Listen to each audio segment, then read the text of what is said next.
A tendency to consider material possessions and physical comfort as more important than spiritual values is called materialism. Iblis is expert in what he is doing. He knows very well how to delude people and make them far from reality of this life, which is the true obedience of Allah subhanahu wa ta'ala. And since he has opened up a challenge with Allah subhanahu wa ta'ala, he asked him for power over mankind in order to prove that human beings are lower than him and his progeny. Now bear in mind that we are being tested through three major elements. First, our nafs, which is the subject that has desires. Second, shaitan, which gives our nafs the temptation for achieving the false desires. And third, the dunya, which is the illusory nature of the world. This dunya is the arena of test, and it has everything in it.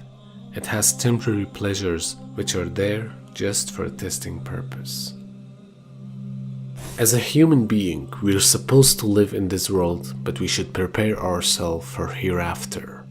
Allah subhanahu wa ta'ala has created everything and put rules for us how to live in this world and how to use its elements. And these rules are the red lines which we should not cross them.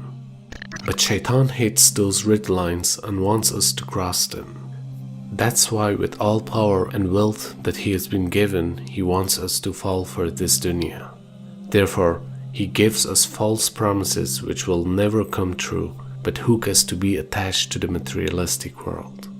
And through this extreme love for the materialistic world, people will be exposed to haram desires. Today, almost the entire humanity is being drowned in swamp of materialism. Do you think it's by chance that people are lost in this materialistic world? In fact, there are people who are working on the background of the system to make you a slave who's thirsty for reaching his desires. Or in other words, they are putting efforts to make you a slave of your own desires. And on the back of the dollar bill, there's a seal on this side. It's called the Great Seal of the United States. That's what it's called. It's their seal. Now behind the seal, this is actually what is behind the Great Seal of the United States, is a pyramid with one eye.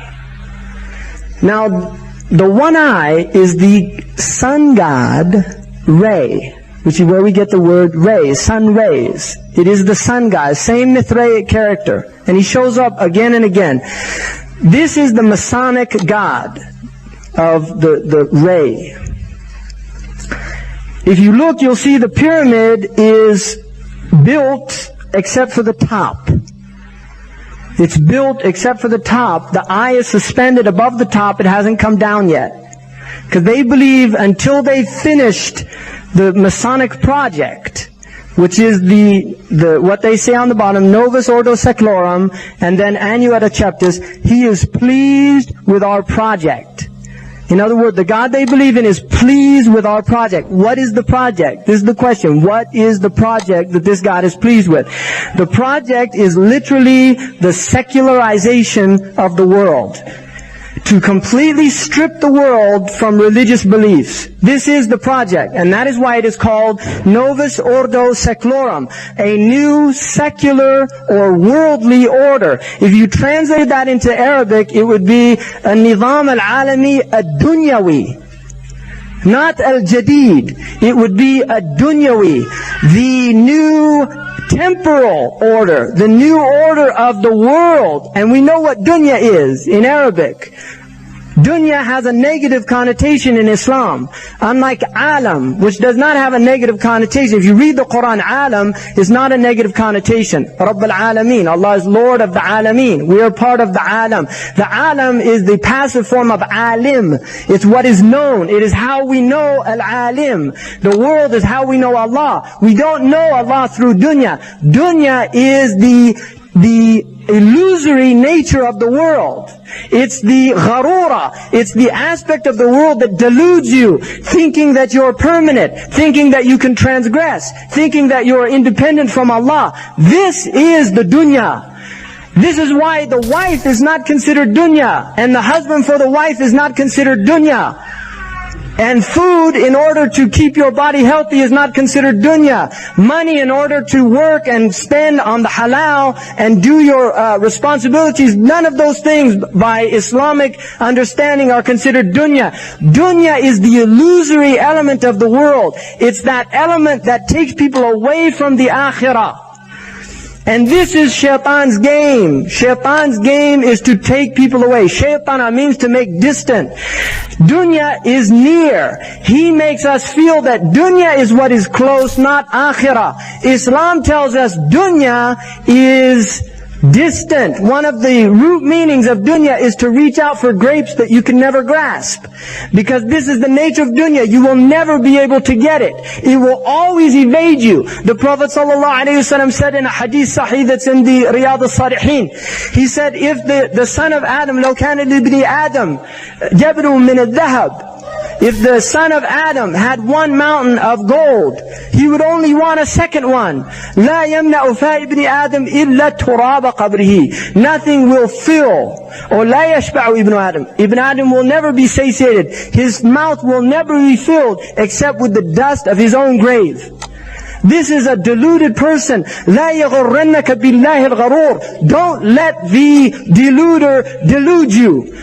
Don't let the deluder delude you. Don't let him think that this dunya is what is important. The message of Islam is the akhirah is important. Because we are heading towards the akhirah. We are heading away from the dunya. The akhirah in Arabic is called ajila because it only is realized through the ajal. Everybody has an appointed ajal. Allah will not delay this ajal.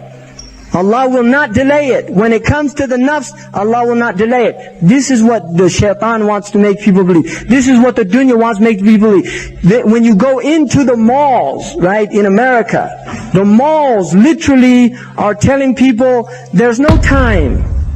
You see, it's like Disneyland. If you go to Disneyland, which is part of the importing of the American religion, Mickey Mouse is probably going to be with the idols in hell, burnt. Like these other idols, because it's the seal of goodness in their deen. If you go to Disneyland in the United States, it says, you leave today and enter the world of yesterday and tomorrow. What is that? That's delusion. People live in the past and the future. Muslims are people live in the present. Right? We remember now. Dhikr is not remembering the past. It's remembering Allah, which Allah is reality. Allah has no past and no future. Allah is reality. This is what Muslims remember. We remember quite literally the presence of Allah subhanahu wa ta'ala. Al-Hadara huwa ma'akum aynama kuntum. Allah is with you wherever you go with His knowledge. This is the dhikr of the Muslims. We literally remember Allah subhanahu wa ta'ala. Right? We do dhikr to remember Allah subhanahu wa ta'ala. These other people drink liquor to forget Allah subhanahu wa ta'ala. Right? They want to forget because it's too painful. Once they start seeing things. They did a study, Omni magazine in the United States. 80% of, in this study, right, they love statistics. 80% of the people in their study that meditated, in other words, they closed their eyes, turn off the radio, turn off the TV, turn off the music. They closed their eyes, not to go to sleep, but just to still their thoughts. 80% had anxiety attack. This is true. And that's why they pump music in. Years ago, I was in England and there was a farm and and I heard this rock and roll music blasting. And I went with somebody to see what it was. It was a pig farm. And they play the music for the pigs because they eat more. That's what the farmer told us. He said they eat more with rock music, they eat less with classical music. So they play rock music for them to eat more, to get fatter so they can sell them. This is what they do here. They play them all this music. They found, this is not a joke. When you go into store, I don't know, do they do this here? They play music in the stores? You know why they do that? They did studies and found people stay longer. They graze like animals. Allah says, "Hum kal an'am." They're like cattle grazing. Bal hum adallu sabila. They're even more astray than cattle. Why? Because a cow, if it sees a car coming for it, it's going to get out of the road. I mean, the cow is not going to hang around, right? But these people let them literally slaughter them. They go to the slaughter singing. Like the people, really, and you said this before, the state of the world right now, we're like, you know the Titanic? The Titanic, this is what we're on. We're on the Titanic. Welcome to the Titanic. We're on it. And they're driving it. Oh, the Muslims are downstairs in the hull. We're not even on the deck. We're in the hull. And they're driving it. And they're headed right for the iceberg. And they're saying, this is an unsinkable ship.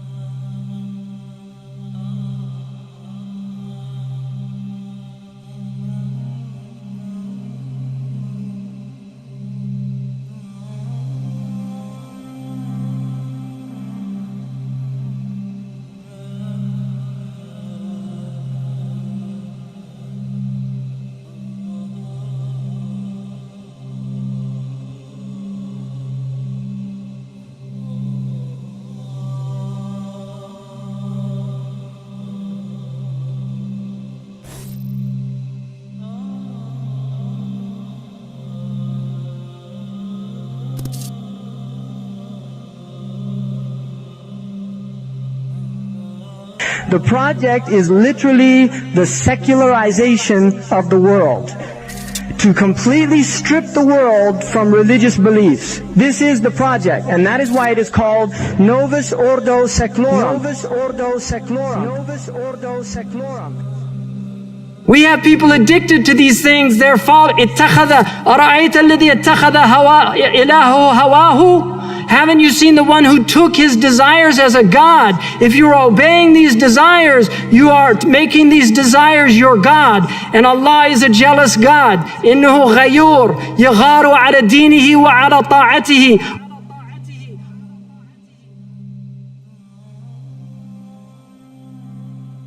Before the rise of materialism, people used to put time for real values of life. They were focusing more on morality and obedience to God. But today even Muslims are falling for this trap.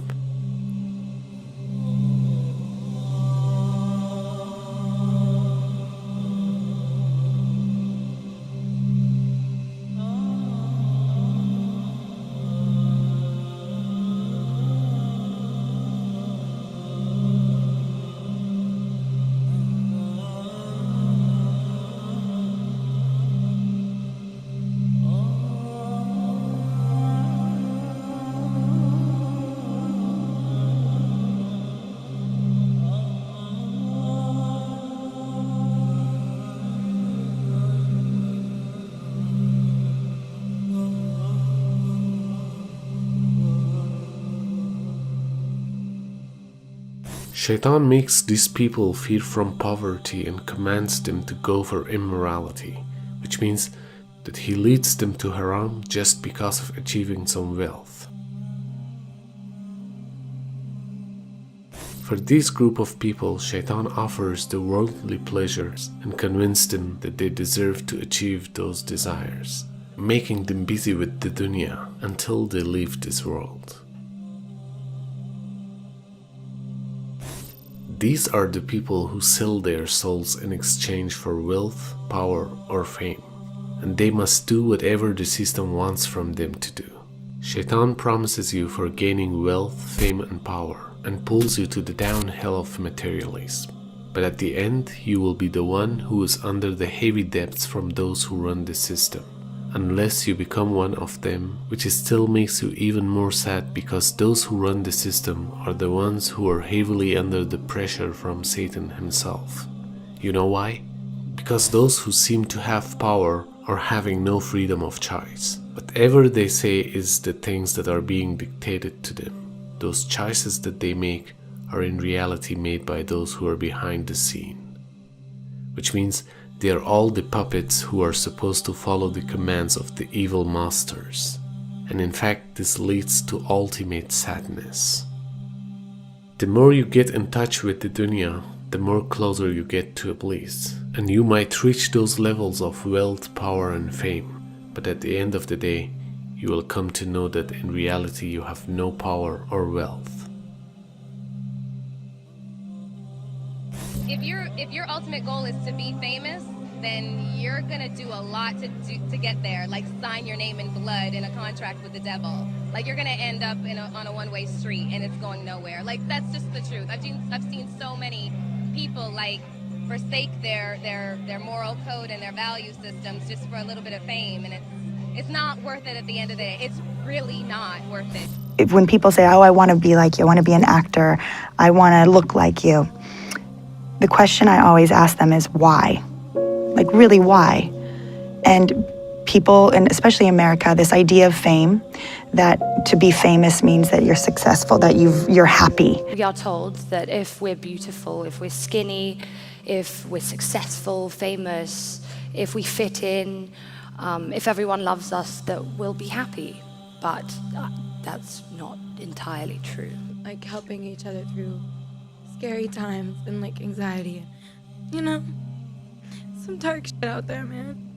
So we just have to like be there for each other as much as we can. I so badly want to be Catherine Hudson that I don't even want to look like Katy Perry anymore sometimes. Okay. And like that is a little bit of why I cut my hair, is because I really want to be my authentic self. I was a millionaire. I had beautiful women in my life. I had cars, a house, an incredible, a solid gold career, and a future. And yet, on a daily basis, I wanted to commit suicide. I mean, it allows you freedom and it allows you to go places where you can smile and look at the sunset and things like that. That's what you choose to do and you enjoy to do. Right. But there are a lot of people with tons of money who are unhappy. Indeed, the inner peace will be achieved only through nutrition of soul, not through worldly pleasures. And worldly pleasures make you sad because you will never be satisfied with what you have got. And it is because this world offers you more and more and pulls you towards the edges of abyss. اعلموا أنما الحياة الدنيا لعب وله وزينة وتفاخر بينكم وتكاثر في الأموال والأولاد كمثل غيث أعجب الكفار نباته ثم يهيج فتراه مصفرا ثم يكون حطاما وفي الآخرة عذاب شديد ومغفرة من الله ورضوان وما الحياة الدنيا إلا متاع الغرور.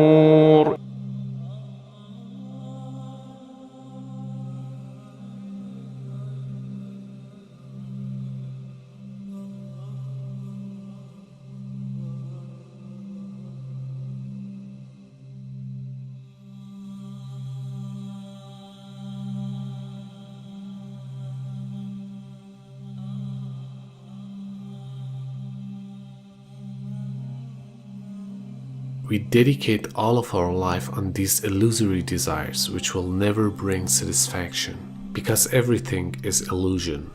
And that's how we forgot to feed our soul. Or in other words, we have no time to concentrate on our soul because this system is cleverly designed to keep us attached to this dunya. And that's exactly the reality of this test. You can either focus on this dunya or focus on hereafter.